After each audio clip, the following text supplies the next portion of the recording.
Hello, good evening, and welcome to the Tottenham Hotspur chat. I've called it a podcast, but it isn't really a podcast. My name is Josh, and I hope you're all having a great evening. In the description or the chat, I'm going to put it in the chat now, is the new channel. Well, it's not new at all. Go to this channel for Tottenham Chat Podcast. The Tottenham Chat Podcast is the day after a game, during a game day, so we'll do game watch along and after the game, and then a few other football streams, including like my Premier League week predictions. So like for the match days. So this link I'm putting in the chat. Let me click it. There we go. This link is not the new YouTube channel, it's a YouTube channel. That is where all the Tottenham live streams will be from today. So we're going to be doing 5 things we learned from the match and like game reviews after the game watch-alongs, and the Tottenham Chat podcast, which is the day or a couple of days after the match and a day or two before the match. So this is today's, and then the next one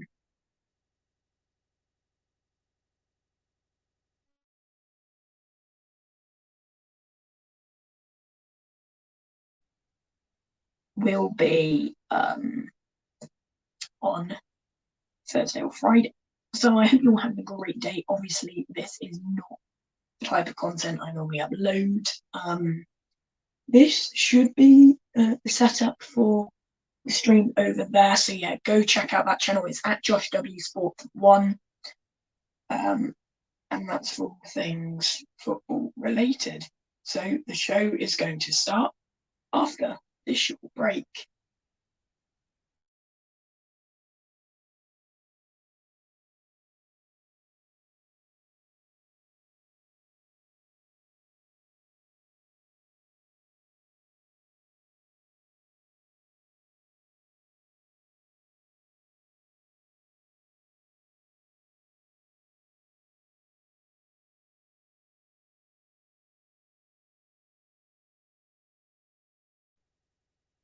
The Tottenham Chat Podcast.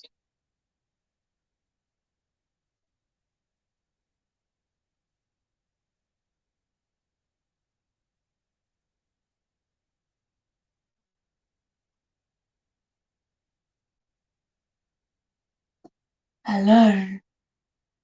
Hello. Yeah. Just making sure the mic's actually working, because that would be funny if it wasn't. Anyway, Tottenham Chat Podcast starts soon.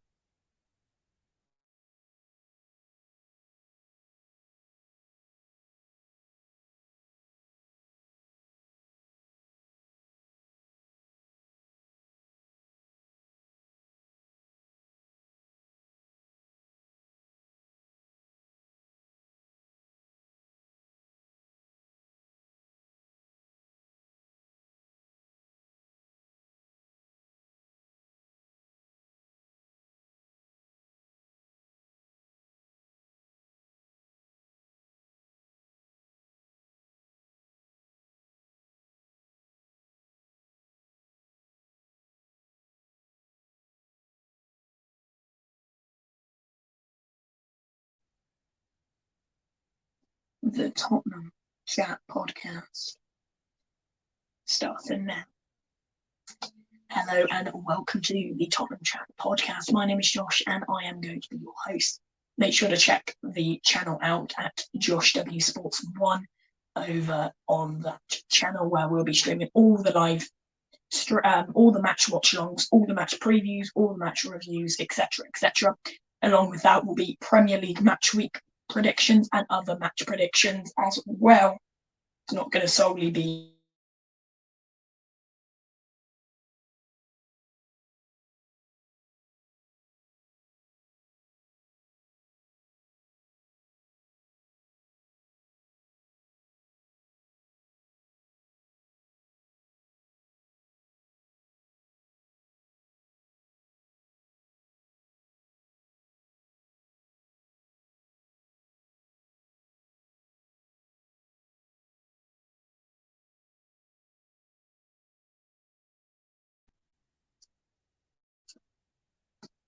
sorry about that. Yeah, so this won't be like just a Tottenham channel, it will be the stuff. Not this channel, check it out. The link is in the comments or the chat section. So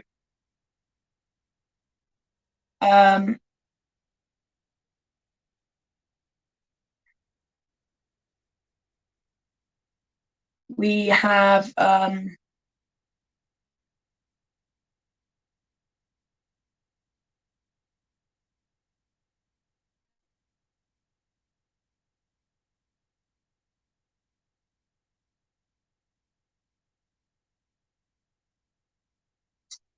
okay, so the layout of this podcast, first of all, we'll be talking about the Brentford game, good things to take from it.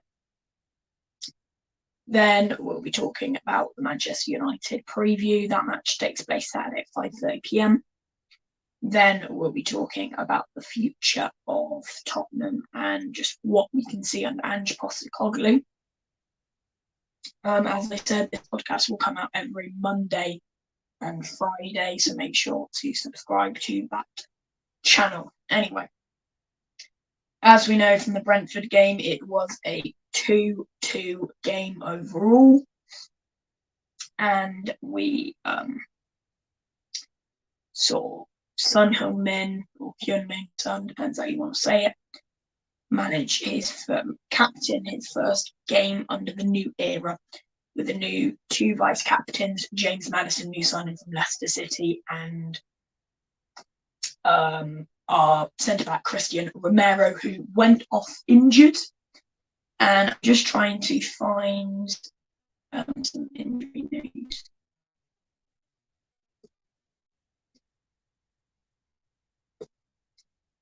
As he suffered a concussion and he will be subject to the Premier League's back post to injury protocol, which could rule him out for at least 6 days. So we're just going to check out the Romero injury update just to see if he will be available for the Premier League match at home against Manchester United. And we'll also be talking about injuries. So the Brentford game obviously ended 2-2 with an opener from Christian Romero, the Argentinian defender, after only 12 minutes before being cancelled out by a penalty by Mbeumo, and then missed up 10 minutes later. And after 36 minutes in, Brentford had turned it around from 1-0 down. But on the final minute of the first half, Emerson Royal scored what would eventually be the final goal of the match, and it ended 2-2. So, over injuries, Christian Romero, third boss Postecoglou, has confirmed that the club filed the wrong paperwork for Romero to be taken off as a concussion substitute against Brentford, meaning they missed out on what is meant to be a free charge in some such circumstances. He said, "We're in an era where we know about these things, so I'm not a doctor, and anytime that happens, I think it's really important that we protect the players," said the Australian. "They don't know themselves what's going on, and I had medical advice."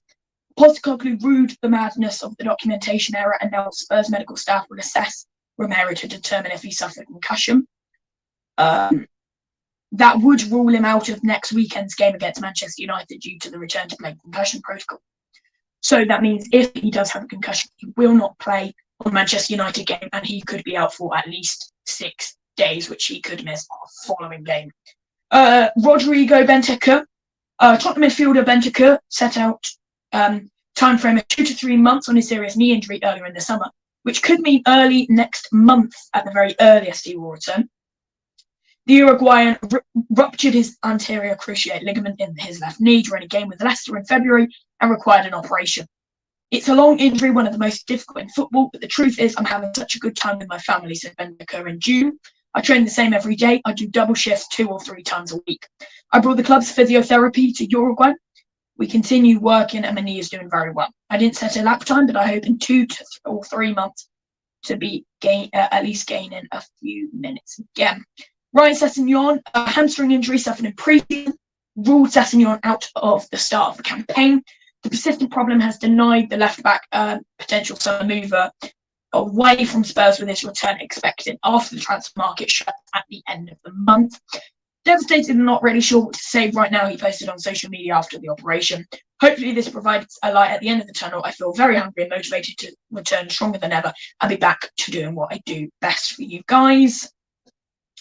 Brian Gill, Spanish winger Gill, underwent surgery on a groin last week, and there was no time frame delivered by Tottenham over his return, but reports suggest he will miss the first 2 months of the season. The statement read, Brian, who spent the second part of last season on loan at Sevilla, will be closely monitored by a medical team to determine when he can return back to training. Fraser Forster, the reserve goalkeeper. Forster was not on the bench at Brentford, having missed pre-season due to a back injury, and there's been no time frame placed on his return. But Postecoglou said in July that Fraser Forster has a bit of a back injury, which probably means he won't travel on the Asian tour because he won't be able to participate. And that's all the news on the injuries, with Romero, Sessignon and Fraser Forster. It's important to note Hugo Lloris has kept the number 1 and Guillermo Vicario hasn't taken it from him, and he's still a player of the club. But I did see it somewhere. Let me see if I can find it. The 20 players.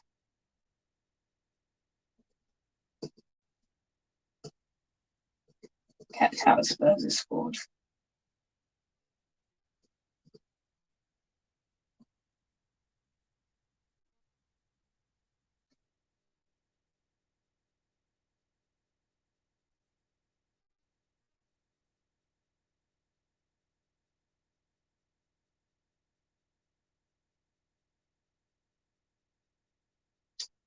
I'm trying to find it, but I can't.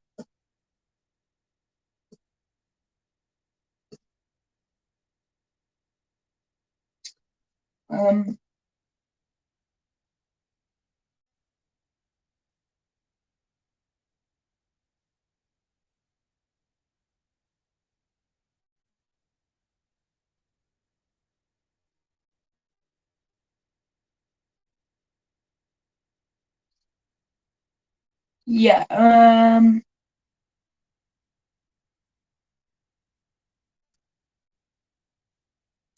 It would have been said somewhere like the 20 players left out the squad, but we do know Eric Dyer had rumours to join Saudi Arabian club Al Nassr.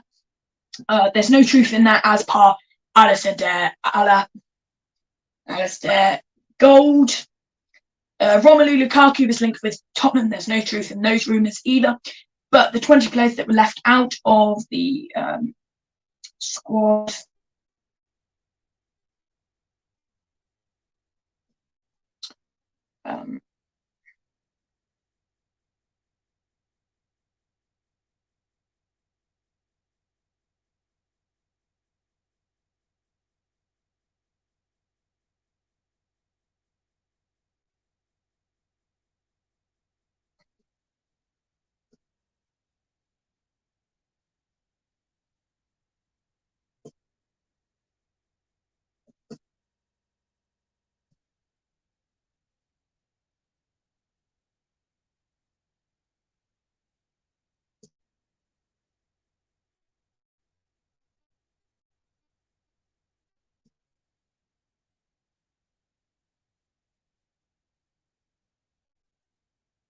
Right, I think I found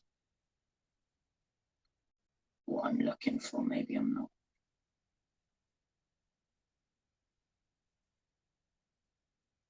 Someone wrote it somewhere.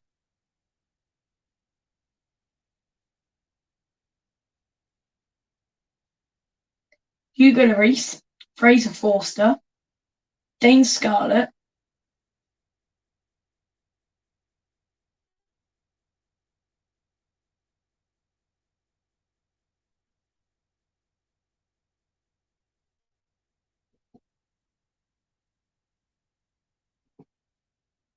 Eric Dyer,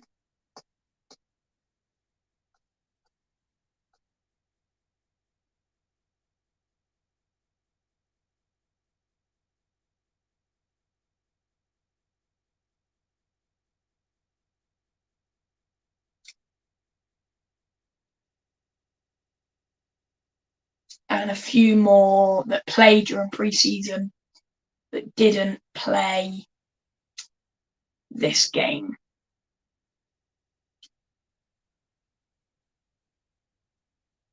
But yeah, as we know, it ended 2-2. And currently Tottenham Hotspur are 8th, Brentford are 7th. But yeah, Tottenham did begin life after Harry Kane with an entertaining draw against Brentford on the opening week of the Premier League season. Kane's move from his boyhood club to Bayern Munich was confirmed on Saturday, and goals from Christian Romero and Emerson Royal earned new Spurs manager Ange Postecoglou a point on Sunday.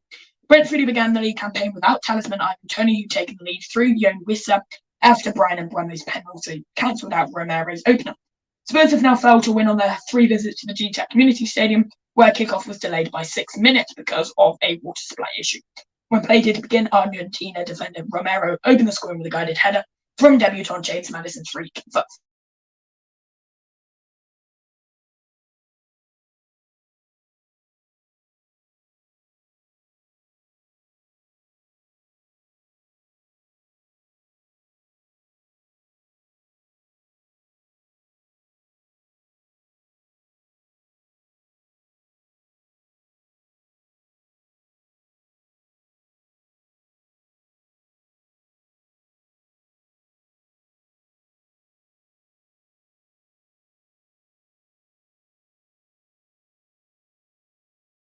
The guided finished 5th minute of 11 added on at the end of a thrilling first half. Player of the match, apparently on BBC, was Brian Mbeumo, but the Tottenham player of the match was Yves Bissouma. He was absolutely outstanding. Having a look at some of the player ratings on him, Alisson got an 8, Bissouma got a 9, Udogie got a 9, Van de Ven got a 9, Romero got an 8, Emerson Royal got an 8, Son Heung-min got a 7, Davinson Sanchez got a 7, Oliver Skipp got an 8, Kulusevski got a 7, Ivan Perisic got a 6, Papasar got a 7, Vicario got a 6, and Richarlison got a 5. So as we know, our next game is at 5:30 p.m. at the Tottenham Hotspur Stadium in London, up against Manchester United. Remember, live match watching will be available on the Josh W YouTube channel. Check it out at youtube.com/@JoshWSports1. The live stream will be available to watch from at least 5 o'clock. But yes, we do have the player ratings here, and also I will schedule that live stream tomorrow, so you guys will be able to see it on the channel. Where does it say? Here we go. These were mine that I wrote down. So I gave Guglielmo Vicario 6.5 out of 10. He made a few important saves at that, but still ended up getting 2 goals on the day. Emerson Royal, I gave 7.5. He cleared the danger when needed and was good on the ball. He managed to score in the dying ends of the first half as well, which eventually gave us a point. Christian Romero and Mickey van de Ven, I gave 7 out of 10.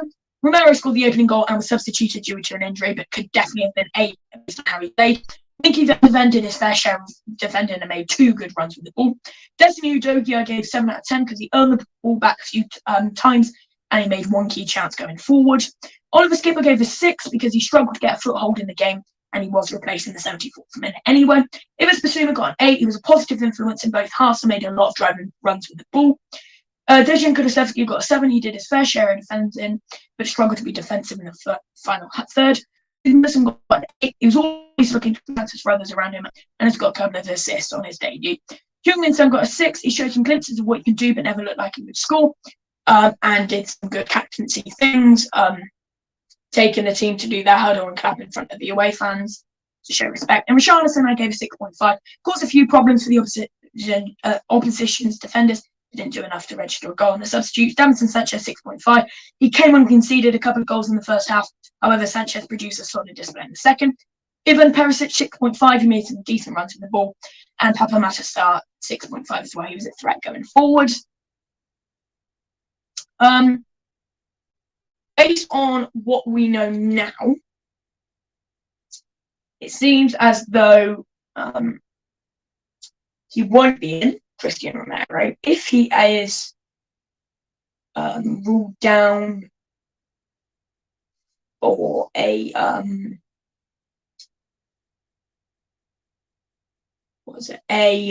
concussion, then he won't play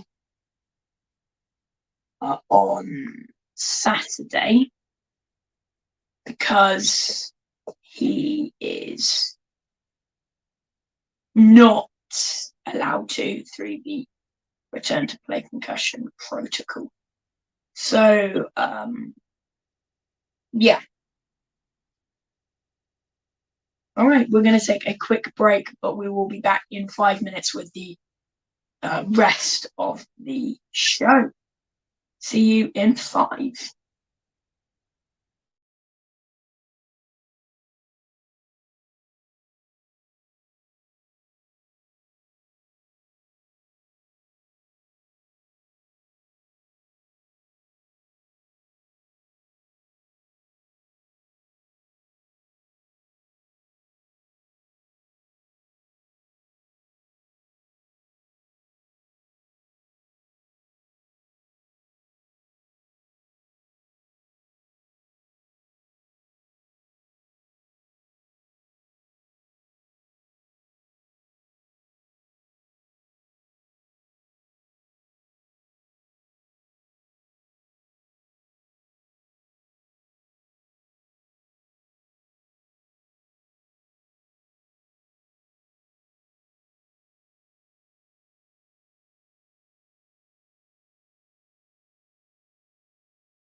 Okay, welcome back. My name is Josh. If you are just joining, welcome to the Tottenham Chat Podcast. Make sure to check out the link I'm going to put on the screen now. That's youtube.com/at Josh W Sports 1. Check that out for all Tottenham streams, live match watch-alongs, match previews, match reviews, etc., and the Tottenham Chat Podcast on Mondays and Fridays. The next thing we are going to do is a minimal Manchester United match review.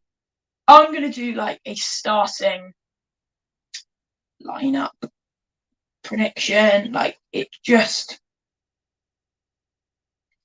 it won't be like right.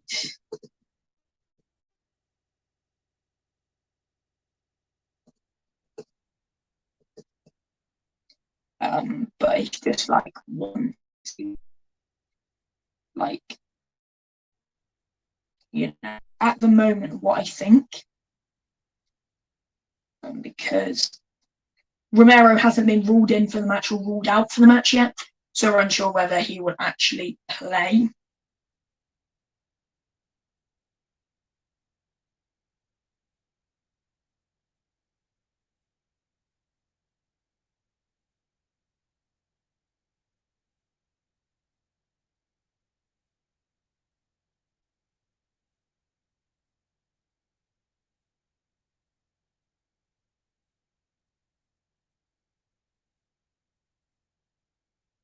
Right. So 11 obviously players.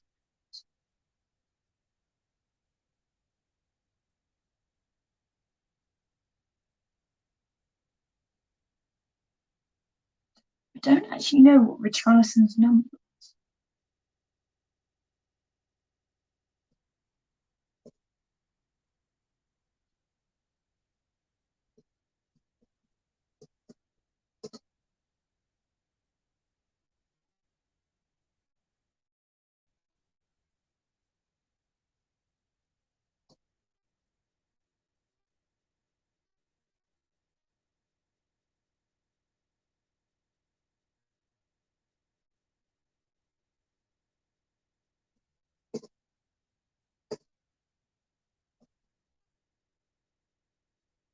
Oh, he is number 9.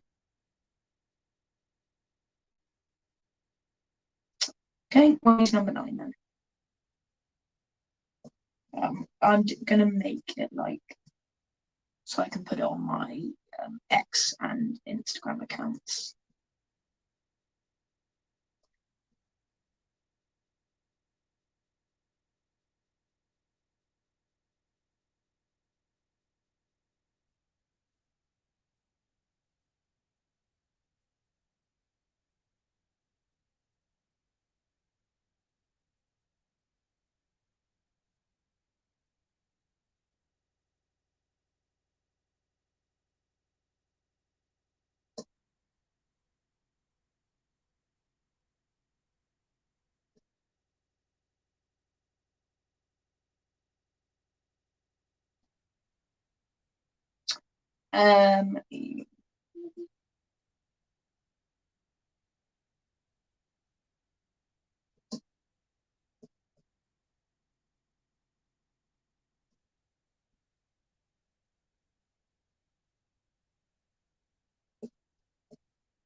Right, hopefully I've made this right.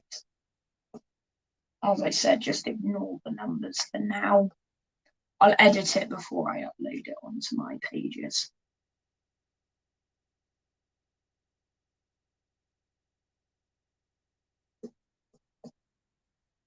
Right, download image.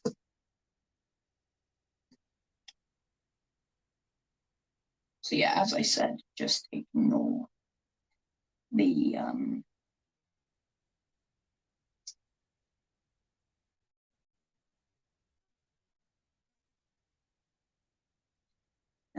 right, let me put it on the screen for you guys. I just need to know what it's called. It's not a video file though.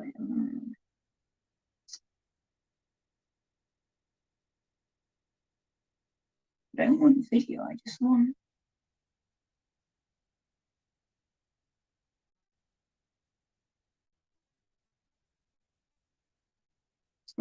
actually get up.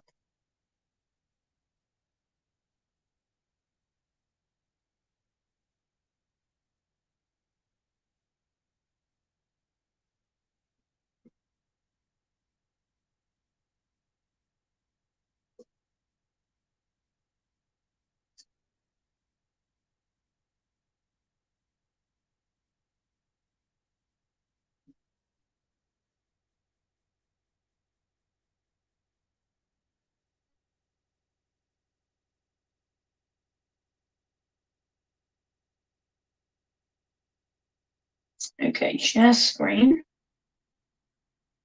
Window. Oh, it needs to be.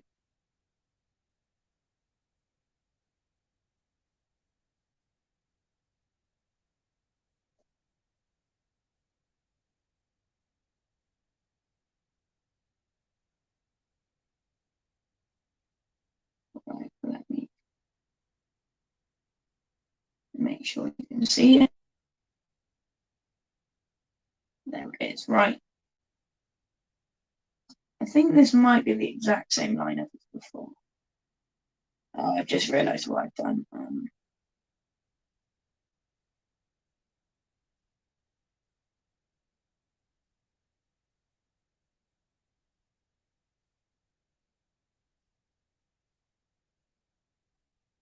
Pretend that centre back says Davinson Sanchez. So we've got a 4-2-3-1. So let's start with defensive. In goal, Guglielmo Vicaria. I know he's not number 1, but in my eyes, he should be. Left back, Destiny Udogie. He was absolutely brilliant last match, and I think he'll be even better in the matches coming up. Emerson Royale on the right, obviously. Overall, he got us a point.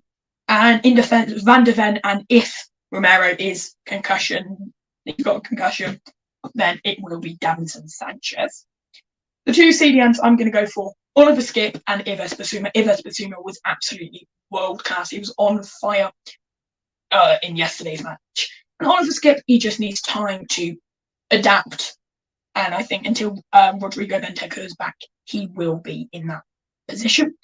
The three on the left is Captain Son Heung-min, nobody else. On the right is Dejan Kulusevski. Obviously, those two could be swapped for Ivan Perisic, Pavan Sarr, and even a right back going attacking. And then in the middle, we've got our number 10, James Maddison, vice captain.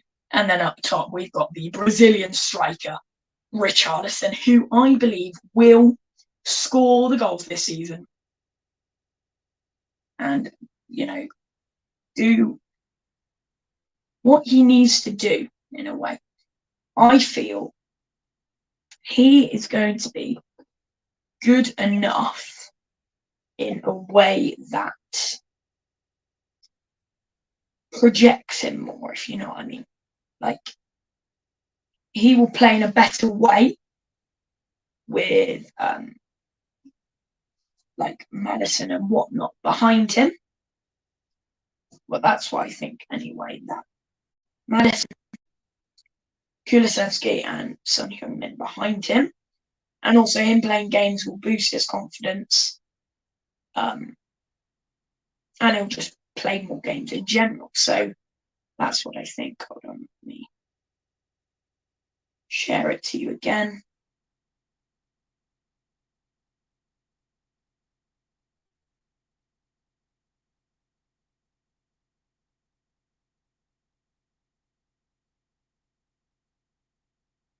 Oh God, I can't find it. I've lost it.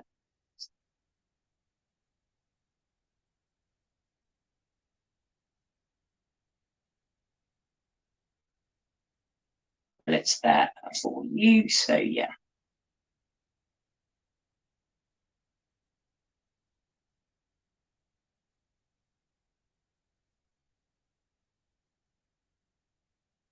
So yeah, that's what I think. Davinson Sanchez, I think, will be great in the games that Christian Romero has to miss.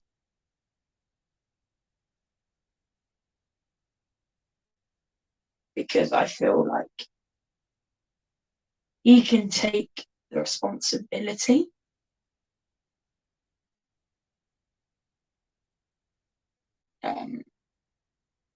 That he needs to do. And with Richarlison, like, pundits believe that he can produce in a way that doesn't replace Harry Kane. It just like gives the sense for that the striker can score. Obviously, they'll be sprinting to try and get Dusan Vlahovic. I know there's not talks, but talks of it happening. It's a rumour. I don't know if it's in talks, actually. I don't know if Basuma is speaking to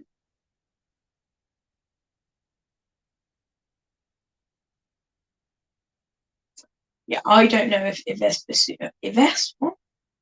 I don't know if they're talking to Dusan, but he would definitely fit in Ange's style of play.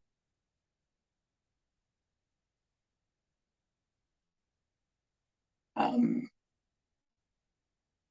I definitely feel that's something that maybe he would want to search for. And obviously, we've got the money from the transfer of Harry Kane, who is, if not the best, one of the best strikers playing, well, in now Germany, but playing in the Premier League.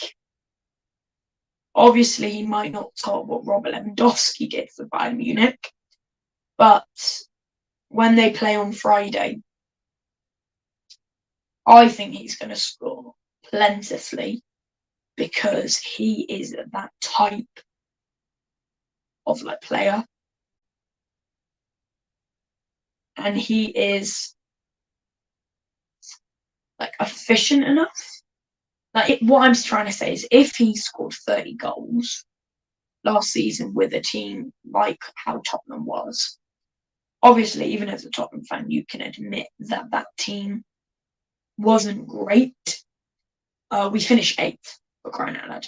Also, that's a good point, that we have a chance to get top 4, like higher than the other places, because they've got European. Brighton, Aston Villa, and Newcastle all have European, and they're not used to having European. Last season, they just had FA Cup, Carabao Cup, and Premier League. That's what we'll have this season. No Europe, and we can just focus on getting into the Champions League or even Europa. I'll take Europa next season with this team because it's a developing team, and until we've got the general capacity to make the team capable in the Champions League, I want the team by 24-25. No. By 25-26 to be good enough to reach the Champions League final, like we did in 2019 with prime Dele Alli, prime Harry Kane, prime Lucas Moura, prime Son Heung-min. That season was fantastic, and that's what we want to see, and that's what we want to do. Not the comebacks in the way of the comebacks, but just performing in a way that, like, not work for us, but like we can score, win comfortably. I want to win comfortably by 25-26 to the point where we can beat Man United or Man City by like 3 or 4 goals. And that's unrealistic at the moment. But if we develop Destiny Udogie, Van de Ven, Oliver Skipp, even Richarlison, he'll be still kicking about then, probably reaching his prime age.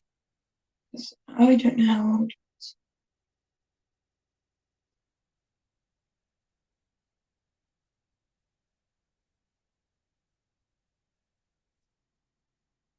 He's 26.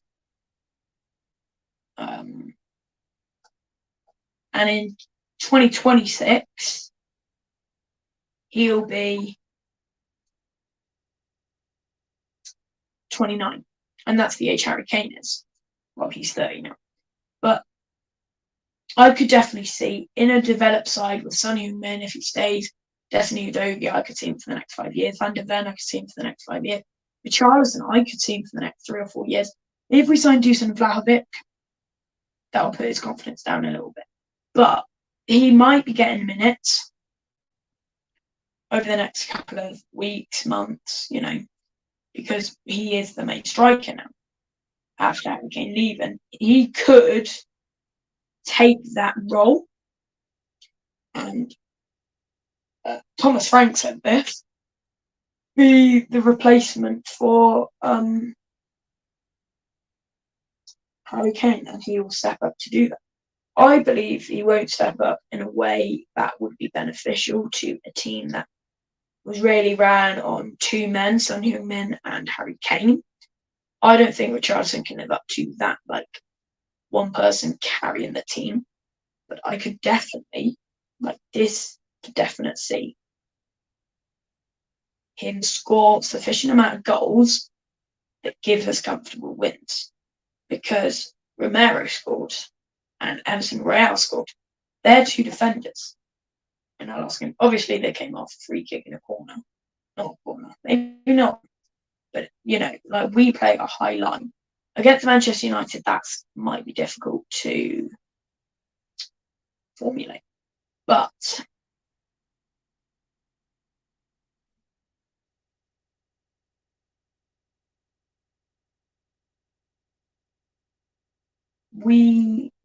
I think we are capable of performing in that kind of way. We are good enough to win comfortably against a top 6 side. I think, anyway. So this is my predicted lineup.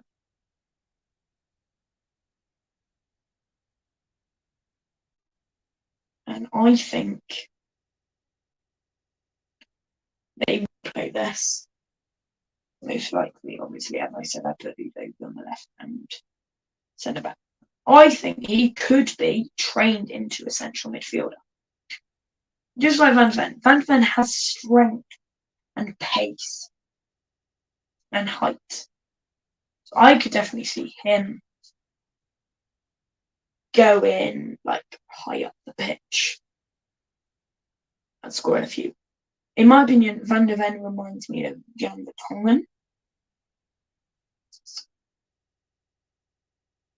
And Christian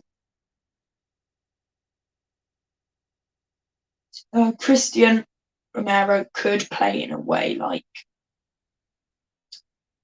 Toby Alderweireld did. And I mean it when I say this. Destiny Udogie is the best left back Tottenham have had since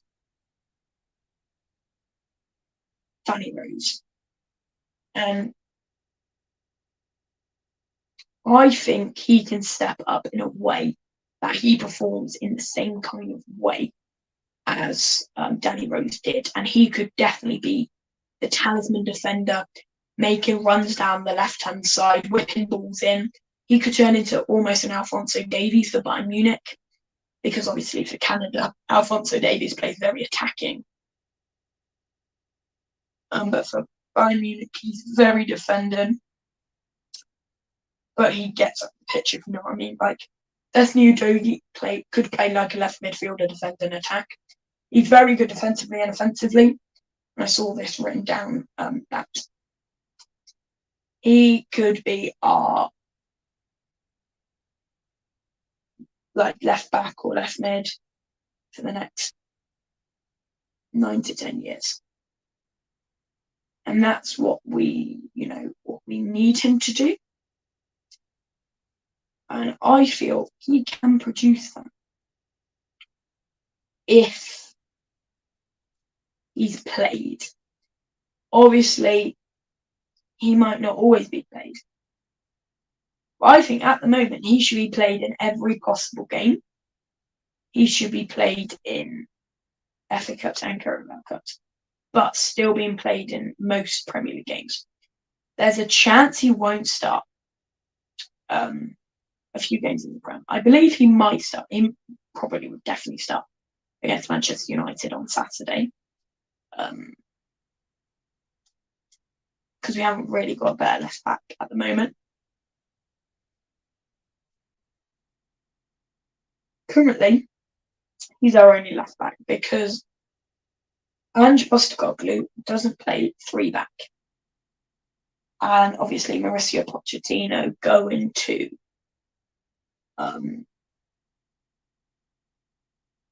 Chelsea. He was the man that we were the best with, and teams always sack their players, sack their managers after losing big competitions. And we lost the Champions League final in 2019, and Mauricio Pochettino was unfairly, sacked. Obviously, we were looking for him to come back to Tottenham, but unfortunately, it wasn't to be. He joined our rivals, Chelsea. But that is it for the Tottenham Chat podcast. Thank you very much for watching it today. I will be back again on Friday on the new channel. Let me link it again. youtube.com/@JoshWSports1. And I will see you then from 9:15 till 10 p.m. And then at 5 o'clock on Saturday. See you then. Bye for now.